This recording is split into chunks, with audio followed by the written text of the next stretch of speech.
Shalom JC, selamat hari Minggu. Kita ketemu lagi di hari Minggu ini. Siapa yang udah mandi, siapa yang udah cakep dan cantik dan ganteng di rumah, atau siapa yang masih belekan di atas tempat tidur. Nah teman-teman, tanpa terasa kita udah masuk di minggu terakhir di bulan Agustus, di bulan ke-8 di tahun 2020. Wow, cepet banget ya. Banyak orang yang bilang, bahkan aku juga sendiri ngerasa bahwa tahun 2020 itu kita diskon besar-besaran banget nih ya kesannya gitu ya, karena gak berasa tiba-tiba begitu masuk bulan Maret kita tiba-tiba semuanya stay at home, dan tiba-tiba time flies just like that. Tahu-tahu kita udah sampai di penghujung bulan 8 dan sudah tinggal 4 bulan lagi kita akan menutup tahun 2020. So banyak dari kita berpikir, terus gimana tentang janji Tuhan di tahun 2020? Tuhan waktu memasuki tahun 2020, Tuhan berbicara dengan jelas melalui gembala pembina kita, Opa Niko Nyoto Raharjo, bahwa tahun 2020 adalah tahun dimensi yang baru. Yang percaya katakan amin. Nah tahun 2020, tahun dimensi yang baru, seringkali kita ketika kita mengalami menerima janji Tuhan, kita berpikir wah ini pasti sesuatu yang bagus, ini pasti sesuatu yang berbicara tentang berkat, berbicara tentang promosi, berbicara tentang kesembuhan, pemulihan dan segala macam. Tapi ketika kita masuk tahun 2020, kita melihat bahwa benar-benar nih sekarang dimensi yang baru juga gitu. Tapi dimensi yang barunya berbicara tentang new normal, tentang sesuatu yang mungkin membuat kita nggak nyaman saat ini. Kita beribadah online, kita nggak bisa ketemu sama teman-teman, kita nggak bisa sekolah di gedung sekolah gitu ya. Kita harus pakai kuota kita untuk sekolah online dan segala macam. Tapi teman-teman, even though right now we can't see things clearly, kita gak bisa melihat janji Tuhan secara nyata mungkin sampai akhir bulan 8 di dalam hidup kita, kita percaya bahwa janji Tuhan sampai kapanpun tetap ya dan amin. Yang percaya katakan amin. Masih ada waktu 4 bulan lagi. Kalau sampai di akhir bulan 8 ini ada hal-hal yang kamu doain, yang kamu sedang kamu gumulkan dan belum terjadi sampai di akhir bulan 8 ini, teman-teman percaya dalam waktu 4 bulan Tuhan masih ada buat setiap kita untuk melakukan setiap janji Tuhan yang udah Dia janjikan buat setiap kita. Amin. God can turn things easily just like that, seperti membalikan telapak tangan. So 4 bulan itu waktu yang banyak banget menurut Tuhan. So whatever situation you are right now, percayalah, tetap stay strong in your faith bahwa Tuhan akan selalu senantiasa menepati janjinya buat setiap kamu. Sama-sama katakan amin. Nah hari ini sebenarnya bulan ini, kalau kamu ngikutin perjalanan khotbah di sepanjang bulan Agustus waktu Creative Week, terus habis itu Koepen bagi tentang Mazmur 23, minggu lalu Ko Andre, Ceveni bagiin juga tentang hal yang sama, yaitu tentang apa? Ada yang tahu? Kalau kalian tahu boleh tulis di kolom komen di bawah tema bulan ini. Kalau kalian tahu, 1, 2, 3, siapa yang tulis komen duluan bakal dapat hadiah giveaway dari JCTBG. Udah? Nah bulan ini kita berbicara tentang, tolong ya adminnya dilihat komennya yang duluan sebelum aku ngomong ini ya, sebelum aku bocorin, oke? Yang duluan komen dan benar boleh dikasih hadiah. Bulan ini kita berbicara tentang tema khotbah kita di bulan ini berbicara tentang destiny. Sama-sama katakan atau tulis destiny. Nah mungkin selama minggu-minggu terakhir ini kita udah belajar tentang apa sih destiny, gimana caranya kita find out God's destiny buat setiap kita, gimana caranya kita untuk berjalan menuju destiny yang Tuhan udah siapkan buat kita. Nah hari ini sebagai penutup di bulan Agustus di tema destiny ini, aku mau bagiin satu hal, the only one thing that keeps you away from your destiny. Nah yuk kita baca sama-sama Ulangan 32 ayat 51. Oleh sebab kamu telah berubah setia terhadap aku di tengah-tengah orang Israel, dekat mata air Meriba di Kadesh di padang gurun Zin, dan oleh sebab kamu tidak menghormati kekudusanku di tengah-tengah orang Israel, ayat 52, engkau boleh melihat negeri itu terbentang di depanmu, tetapi kamu tidak boleh masuk ke sana, ke negeri yang kuberikan kepada orang Israel. Ulangan 32 ayat 51 dan 52 ini adalah firman Tuhan kepada Musa pada saat detik-detik di mana orang Israel hampir menyeberang masuk ke tanah Kanaan. Kita semua tahu ceritanya gimana strugglesnya seorang Musa yang adalah Prince of Egypt. Dia meninggalkan comfort zone-nya dia untuk membawa umat Tuhan, membawa orang-orang perjanjian Tuhan untuk keluar dari tanah Mesir menuju ke tanah Kanaan, tanah perjanjian yang Tuhan janjikan kepada bangsa Mesir. Musa had done so much things untuk bangsa Israel ketika dia berusaha untuk mengeluarkan mereka dari tanah Mesir. Waktu apa yang terjadi di padang gurun kita semua tahu ya, Musa benar-benar dibully banget sama bangsa Israel. Gimana mereka banyak maunya, dikit-dikit ngomel, minta ini minta itu segala macam. Musa dibuat pusing, tapi Musa jalanin. Tapi yang paling ngenes, yang paling miris, di Ulangan 32 ayat 51 dan 52 kita semua tahu endingnya, bahwa Musa gak sampai masuk ke destiny yang udah Tuhan janjiin buat umat Israel. Sedih banget ya. Pada saat sebelum Musa Musa mati, meninggal, Tuhan bawa Musa naik ke gunung apa ya? Lupa.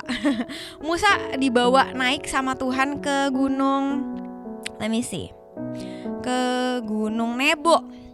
Di Ulangan 34 Tuhan ajak Musa untuk naik ke atas gunung Nebo, dan Tuhan bilang gini, Musa, oke, biar kamu tahu bahwa aku bukan Allah yang pembohong, bahwa I am still a faithful God, bahwa walaupun setelah kamu mati, aku tetap bakal memenuhi janjiku untuk membawa masuk umat pilihan Tuhan ke tanah Kanaan.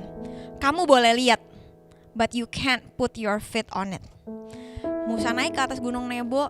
Dan teman-teman, aku udah beberapa kali ke tanah perjanjian. Kalau kita naik ke atas gunung Nebo, kalau pas cuacanya bagus, benar-benar clear sky, nggak ada kabut, nggak winter, lagi nggak hujan apa segala macam, benar-benar dari atas gunung Nebo itu kita bisa ngelihat benar-benar hamparan tanah suburnya Yerusalem dari atas gunung Nebo. Gunung Nebo itu padahal posisinya udah, kalau sekarang udah di daerah pinggiran, udah deket Palestina, hampir keluar perbatasan. Nah teman-teman, bayangin seorang Musa yang udah berbuat so many things buat bangsa Israel, sampai bangsa Israel bakalan masuk ke tanah Kanaan, tapi dia cuman dikasih preview doang. Nih aku kasih lihat betapa indahnya tanah Kanaan, betapa suburnya tanah Kanaan, kamu cuman boleh lihat.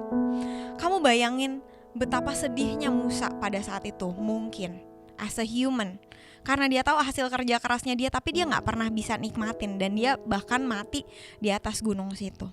Nah, yuk sama-sama hari ini kita bakal belajar dari Musa, dari apa yang Musa lakukan. What did he do wrong? Apa yang terjadi? Kalau di Ulangan 32 ayat 51 dikatakan, karena kamu telah berubah tersetia terhadap aku di tengah-tengah orang Israel di dekat mata air Meriba di Kadesh di padang gurun Zin. Nah hari ini yuk kita baca sama-sama apa sih yang terjadi di mata air Meriba sampai si Musa benar-benar gak dikasih sama Tuhan untuk masuk ke tanah Kanaan. Kita buka sama-sama ceritanya di Bilangan 20 ayat 2 sampai 13. Bilangan 20 ayat 2 sampai 13 aku bacain dengan cepat buat kalian buka Alkitabnya, kalian boleh ngikutin dari rumah ya. Perikopnya Bilangan 20 ayat 2 sampai 13, dosa Musa dan Harun. Ayat 2, pada suatu kali ketika tidak ada air bagi umat itu, berkumpullah mereka mengerumuni Musa dan Harun. Ayat 3, dan bertengkarlah bangsa itu dengan Musa. Katanya, sekiranya kami mati binasa pada waktu saudara-saudara kami mati binasa di hadapan Tuhan, mengapa kamu membawa jemaah Tuhan ke padang gurun ini, supaya kami dan ternak kami mati di sini? Mengapa kamu memimpin kami keluar dari Mesir untuk membawa kami ke tempat celaka ini, yang bukan tempat menabur, tanpa pohon ara, tanpa anggur, tanpa delima, bahkan air minum pun tidak ada?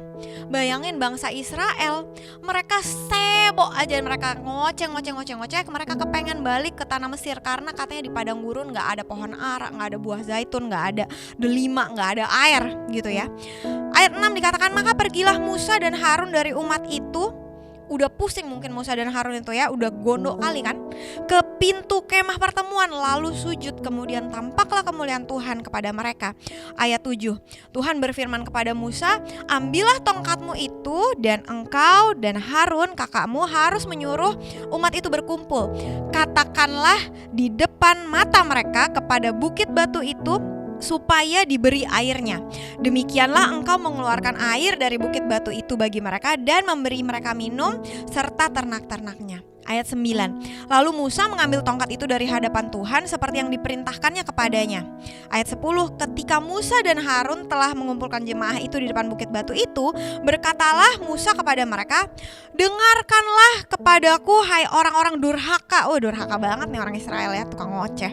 Apakah kami harus mengeluarkan air bagimu dari bukit batu itu, dari bukit batu ini? Ayat 11. Sesudah itu Musa mengangkat tangannya lalu memukul bukit batu itu dengan tongkatnya 2 kali. Maka keluarlah banyak air sehingga umat itu dan ternak mereka dapat minum.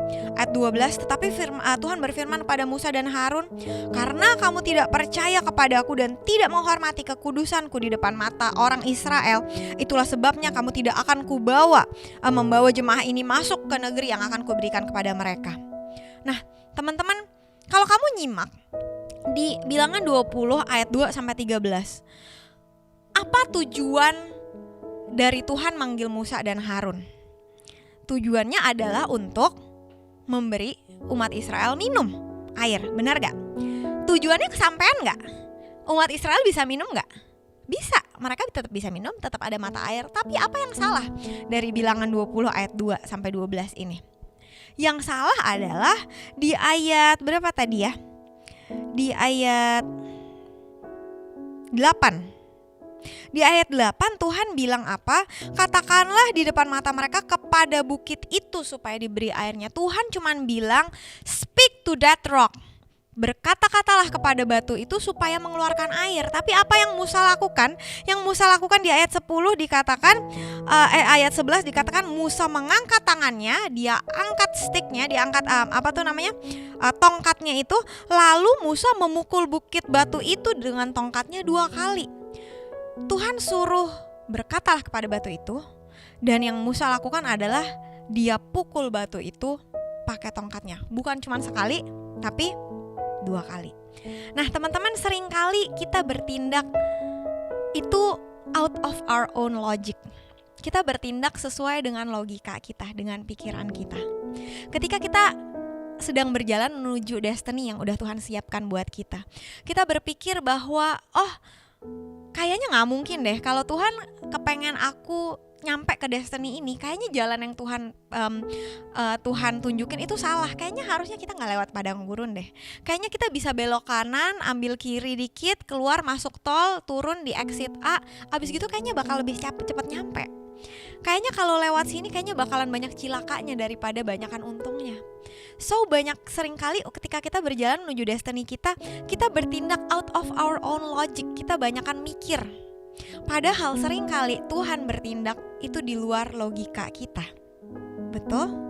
Ingat Tuhan Yesus ketika dia melakukan mujizatnya yang pertama kali. Apa mujizat Tuhan yang pertama? Tuhan mengubah air menjadi anggur di pesta pernikahan di Kana.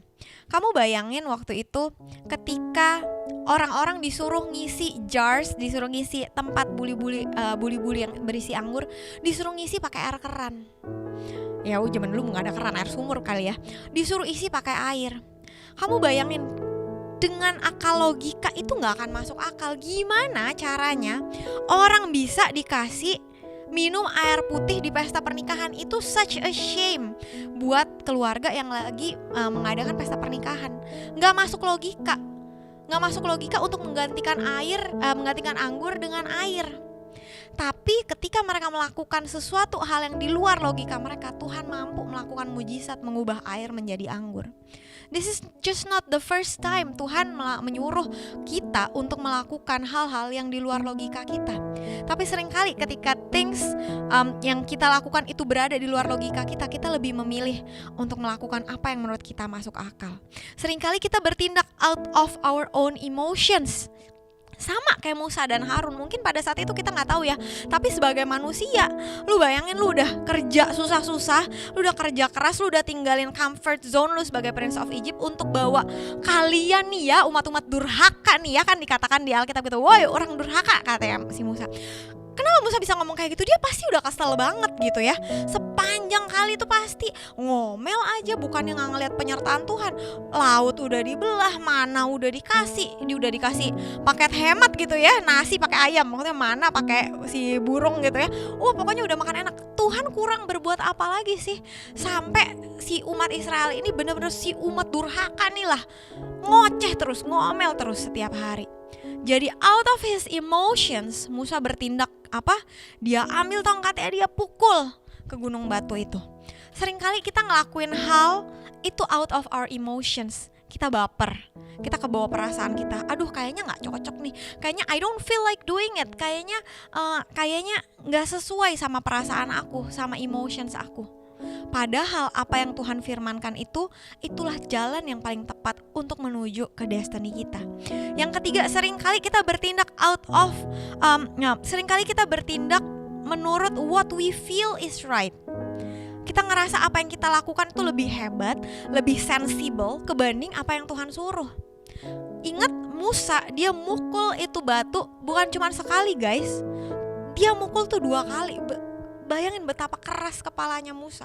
Mungkin ya gitu, mungkin dia ketutup sama logikanya dia, mungkin dia ketutup sama mungkin logikanya dia gini ya, gimana caranya ya batu bisa ngeluarin air? Mungkin dia harus kebelah dulu baru kayak keluar juices gitu ya dari dalam batunya. Makanya harus dipukul kayak, mungkin tuh logikanya dia. Atau mungkin ya gitu out of his emotions, kayak he just feel tuh kayak slam things gitu loh, harus biar kayak marah banget nih. Ini dasar durhaka, buas gitu. Keluar air gitu. Nah, seringkali apa yang kita lakukan untuk mencapai destiny kita adalah things that what we feel is right gitu. Padahal Tuhan dengan jelas-jelas menyuruh kita untuk melakukan hal yang lain. Nah teman-teman, when we're walking towards our destiny, God is trying to lead us to do things in His way, not in our way. Jadi hari ini aku mau kita semua belajar, bahkan aku sendiri belajar. Don't ever think that by any chance kita bisa memikirkan better ways to do things. Seringkali kita berpikir, oh iya, kayaknya this is better gitu. Sombong gak sih kita kalau kita berpikir bahwa kita bisa memikirkan things better than how God see things, than how God think about things. Betul? Nah teman-teman, ingat ketika Musa memukul batu itu, Musa memukul bukan cuma sekali, tapi 2 kali. Apakah ketika Tuhan lihat, wah si Musa nih ya, dia gak ngelakuin apa yang gue suruh. Gue tuh cuma suruh Musa untuk untuk speak to that rock, tapi instead dia slam his staff to the rock. Apakah habis itu Tuhan bilang gini, gak sesuai nih, gak cocok nih jalannya. Oke, kalau gitu no water will come out from that rock. Enggak teman-teman, ingat apa tujuannya? Tujuannya adalah supaya batu itu mengeluarkan air supaya umat Israel bisa minum. Apakah at the end of the day ketika Musa memukul batu itu dengan tongkatnya, apakah air tetap keluar? Yes, air tetap keluar. Tercapaikah tujuannya untuk mengeluarkan air? Tercapai. Tuhan tetap melakukan plan A-nya pada saat itu, yaitu mengeluarkan air. Tapi walaupun air keluar dari batu, ingat Musa dan Harun menanggung akibatnya. Apa akibatnya? Kayak yang kita baca tadi di Ulangan 32. Both Musa dan Harun gak bisa masuk ke tanah perjanjian. Mereka gak bisa sampai ke destiny yang udah Tuhan siapkan buat umat perjanjian. Ketika kita ngelakuin hal yang gak sesuai dengan kehendak Tuhan, teman-teman catat, things might turn up good temporarily. Mungkin kita lihat, enggak kok, ternyata walaupun gak sesuai kehendak Tuhan, kayaknya ternyata enggak kok, ternyata baik-baik aja kok, ternyata beneran kok bisa, air tetap bisa keluar dari batu kok, ternyata aku tetap bisa kok masuk universitas A walaupun pakai nyogok, ternyata aku tetap bisa kok jadi ini nih, main musik nih di jadwal di JC nih, walaupun waktu aku dicekin saat teduh padahal bolong-bolong gitu ya. Bisa gak nyampe ke tujuan yang temporary? Bisa kok. Nah seringkali sampai di tahap ini kita udah puas, kita bilang ini bener juga, sebenarnya gak ada salahnya kan gua ngelakuin ini, toh air tetap keluar dari batu, toh kita masih bisa menyambung nyawa di padang gurun kalau katanya bangsa Israel pada saat itu. Tapi apakah kita bisa sampai ke destiny yang jauh lebih mulia yang udah Tuhan siapkan buat kita? Teman-teman, don't let temporary things distract you from the actual destiny that God has prepared for you. Jangan buat hal-hal kecil yang sering kali kita bilang, oh ya kita udah cukup kok dapat air di padang gurun. Terus apa? Terus lu mau tinggal di padang gurun selama-lamanya gitu karena lu udah bisa dapat minum, dapat makan dari mana? Dari burung dan segala macam. No, teman-teman, ada destiny yang jauh lebih besar dan jauh lebih mulia yang Tuhan udah siapkan buat kita. Tapi jangan sampai kita distracted cuman gara-gara kita udah dapat air di padang gurun. Ulangan 32 ayat 51 terjemahan Alkitab The Message. Dikatakan gini, God said to Moses and Aaron, "Because you didn't trust me." Karena engkau tidak percaya kepada aku. Kalau tadi dikatakan di Alkitab Bahasa Indonesia terjemahannya karena engkau telah berubah setia. Tapi di Ulangan 32 ayat 51 Alkitab terjemahan The Message berkata, because you didn't trust me. Karena engkau tidak percaya sama aku, kata Tuhan. Jangan sampai karena kita tidak percaya atau kurang percaya. Nah teman-teman, tidak percaya sama kurang percaya will result in the same thing. Kalau kamu gak percaya sama sekali, itu sama aja dengan kamu kurang percaya. Itu tuh kayak sampo anti ketombe, selalu aku bilang 99,9%, berarti kamu masih punya 0,1% ketombe. Betul? Tuhan tuh gak mau percaya, Tuhan tuh gak beli faith 99,9%. Tuhan gak beli faith shampoo anti ketombe. Yang Tuhan beli adalah if you have faith in God, if you trust in God, you have to trust in Him 100%. Gak ada 99,9%. Nah teman-teman, jangan sampai karena kita tidak percaya atau kurang percaya sama Tuhan dan jalan-jalan yang Tuhan tunjukkan kepada kita bikin kita jadi gagal untuk masuk ke tanah perjanjian, untuk enter God's promises to our life, untuk masuk ke new dimension di tahun 2020 yang tinggal 4 bulan ini. Jangan sampai. Ini udah di akhir bulan ke-8. Kalau sampai hari ini kamu belum ngalamin dimensi yang baru, belum ngalamin janji Tuhan buat setiap kalian, that's why I said stay strong in faith. Tetap percaya sama Tuhan dan jangan pakai akal pikiranmu sendiri. Yuk baca sama-sama ayat terakhir, Amsal 3 ayat 5. Teman-teman boleh buka Amsal 3 ayat 5. Ini adalah ayat emas yang dalam beberapa bulan terakhir dijadikan pedoman dan tuntunan oleh gembala kita Opa Hani. Ya, hafal ya, jadi ayat hafalan. Pendek kok. Amsal 3 ayat 5 udah ketemu semua. Yuk baca sama-sama. 1, 2, 3. Percayalah kepada Tuhan dengan segenap hatimu dan janganlah bersandar kepada pengertianmu sendiri. Hafalin. Amsal 3 ayat 5. 1, 2, 3. Percayalah kepada Tuhan dengan segenap hatimu dan janganlah bersandar kepada pengertianmu sendiri. Ketika kita percaya sama Tuhan 100%, 100%, jangan bersandar kepada pengertian kita sendiri.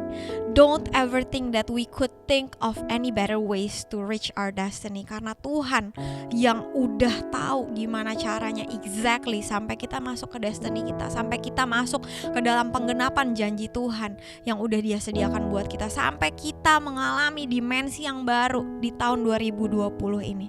Teman-teman, Alkitab terjemahan The Message di Amsal 3 ayat 5, Proverbs 3 verse 5. Bagus banget dikatakan gini, trust God from the bottom of your heart. Garis bawahi kalimat yang kedua, don't try to figure out everything on your own. Jangan coba mengsensible things kan, apa sih bahasa. Jangan coba untuk menganalisa hal-hal yang udah Tuhan nyatakan kepada kamu hanya dengan logikamu sendiri. Don't try to figure out everything on your own. Listen to God's voice in everything you do, dalam setiap hal yang kamu lakukan, and everywhere you go, because He is the one who will keep you on track. Hanya Tuhan yang bisa untuk tetap menjaga jalanmu berada kepada destiny yang udah Tuhan siapkan, ke tanah perjanjian yang udah Tuhan siapkan buat kamu. Dan yang terakhir, don't assume that you know it all. Jangan pernah hidup dengan asumsi, oh kalau aku bikin kayak gini pasti bakal lebih baik, kalau aku bikin kayak gitu pasti bakal lebih baik. No, berjalanlah sesuai dengan apa exactly yang Tuhan tuntun kamu untuk lakukan, supaya kamu jangan kayak Musa, jangan kayak Harun. Ketika kamu udah work hard to reach your destiny, and at the end of the day kamu cuma bisa lihat preview doang, kamu gak nyampe di sana. Karena apa? Kamu gak nurutin 100% apa yang Tuhan mau lakukan untuk kamu. Nah teman-teman, hari ini sebelum kita tutup dalam doa, kan boleh tutup Alkitab, kan boleh tutup catatan kalian. Aku mau kalian think of God's promise yang udah Tuhan nyatakan buat setiap kamu. Mungkin di awal tahun ini, mungkin waktu kita mau masuk tahun 2020, ketika melewati penghujung tahun di Old and New, Tuhan udah nyatakan sesuatu, janji Tuhan buat setiap kamu. I want you to think of it. Dan dalam kesempatan ini di hari Minggu ini, yuk kita sama-sama kita letakkan kembali semua logika kita, semua emotions kita, semua what we think is right. Dan kita mau katakan, kita mau percaya sama Tuhan sepenuhnya, dan kita gak bersandar kepada pengertian kita sendiri. Yuk sama-sama tundukkan kepala, kita berdoa.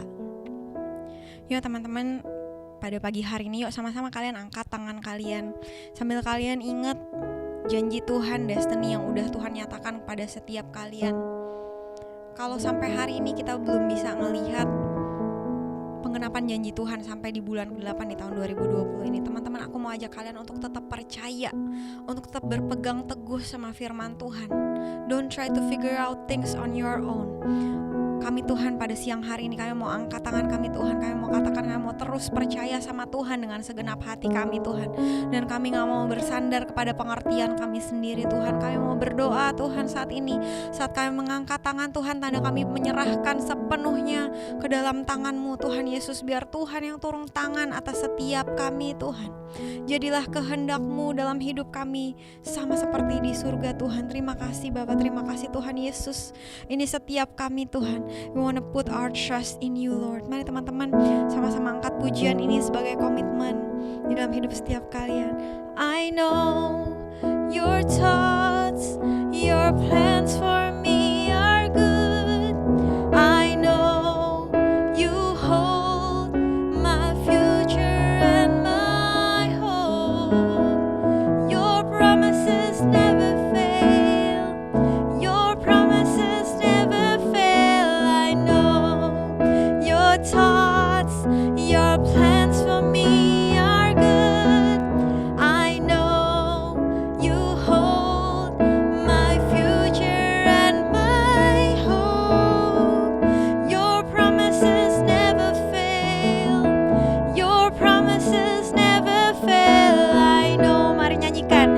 Your thoughts, your plans for me are good. I know you hold my future and my hope. Your promises never fail. Your promises never fail. Your promises never fail. Your promises never fail. Kami percaya Tuhan, janji-Mu ya dan amin buat setiap kami Tuhan. Oleh sebab itu kami memperkatakan Tuhan Yesus, kami percaya rancangan Tuhan adalah rancangan yang terbaik buat setiap kami Tuhan. Bukan rancangan kecelakaan, tetapi rancangan yang membawa damai sejahtera buat setiap kami yang mengasihi Engkau Tuhan. Terima kasih Bapa, terima kasih Tuhan Yesus. Kami percaya Tuhan, Engkau adalah Allah yang memegang kendali dalam hidup setiap kami. Terima kasih Bapa, terima kasih Tuhan Yesus.